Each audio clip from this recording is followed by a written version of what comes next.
faire ses propres plants de patates douces. Donc ce qu'il faut faire, c'est prendre une patate douce déjà existante, bien saine, pas malade. Moi ici je prends une patate que j'ai récoltée la saison précédente.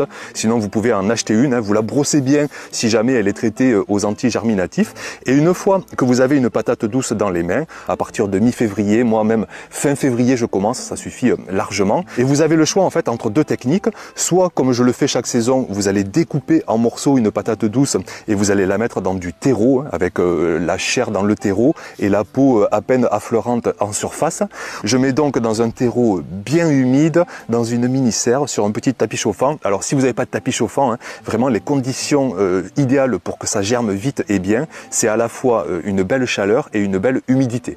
Donc vous pouvez vous mettre près d'une cheminée, près d'un radiateur, dans une salle de bain avec un fort taux d'humidité. On recrée un petit peu les conditions tropicales et là la patate douce va se régaler de germe. Vous avez une autre technique, vous mettez carrément la patate douce entière dans un bocal, en grande partie immergée, et la patate douce là aussi devrait germer. En même pas 4 à 5 semaines, on se retrouve avec des énormes germes, moi j'appelle ça des lianes, mais c'est plutôt même des bourgeons en fait, s'il fallait parler correctement avec le bon terme botanique. Donc des bourgeons qui se développent sur 20, 30, 40, parfois 50 cm, et on va pouvoir passer à l'étape suivante de bouturer ces bourgeons pour en faire donc nos futurs plants de patates douces. Je vais couper des boutures et pour chaque bouture, je vais laisser ce qu'on appelle deux yeux. Vous savez, les yeux, c'est ce qui est à l'aisselle entre la tige principale et les petites feuilles, les petites tiges secondaires. Donc on va laisser deux yeux au moins pour chaque bouture et je vais mettre un œil enterré dans le terreau, dans le godet, et un œil en superficie, en aérien, parce que c'est de là que va se développer le futur plant. Moi ici j'en fais une bonne quinzaine parce que je sais que j'ai la place pour planter par la suite une quinzaine de plants de patates douces et ça va nous donner à peu près les quantités qu'on est capable de manger à 4 sur l'année à venir. Surtout bien humidifier le terreau, la jeune bouture elle n'a pas de racines au départ, donc humidité maximale, on porte attention, on veille à l'humidité constante du terreau et rapidement, sous 3-4 semaines, ça va aller là aussi assez vite, on va avoir des beaux plants de patates douces prêts à planter au potager. On se retrouve ensuite en mai, une fois que tous les risques de gel sont terminés, que le sol commence à bien se réchauffer et que nos plants donc sont maintenant prêts à être plantés. Donc je vais dans la serre, j'embarque tous les plants et je vais les installer dans un sol que j'espère le plus amélioré possible. Chaque saison, j'essaie de jouer sur toutes les fertilités. Donc il devrait vraiment y avoir tout ce qu'il faut pour que la culture se développe au mieux.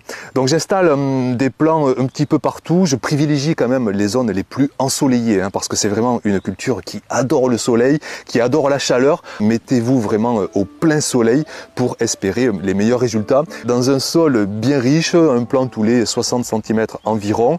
Et puis ensuite, on n'a plus grand chose à faire. Je dirais que oui, on peut vraiment veiller à l'humidité puisque l'eau reste la première fertilité. C'est 80% du poids de nos récoltes.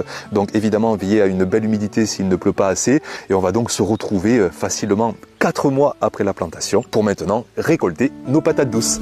Et comme ici, il fait souvent très chaud, juillet, août, même septembre, on est souvent au-dessus de 30 degrés, donc la patate douce a largement le temps en 4 mois de bien se développer, de bien grossir. On le voit aussi au fait que les patates douces commencent à sortir du sol, que les lianes commencent un petit peu à jaunir, donc je peux vraiment récolter. Et comme en plus j'ai envie d'enchaîner sur ces parcelles bien exposées en mettant des choux là, qui vont passer l'hiver dehors et que je vais récolter au printemps, donc je me dépêche de récolter cette culture. Mais attention, si vous êtes sous un climat moins chaud, il va falloir allonger la durée de production, surtout que les patates douces grossissent vraiment quand les jours raccourcissent. Donc il vaut mieux attendre, si vous n'êtes pas pressé, laissez-les encore en terre largement un mois. Vous pouvez les récolter que fin octobre.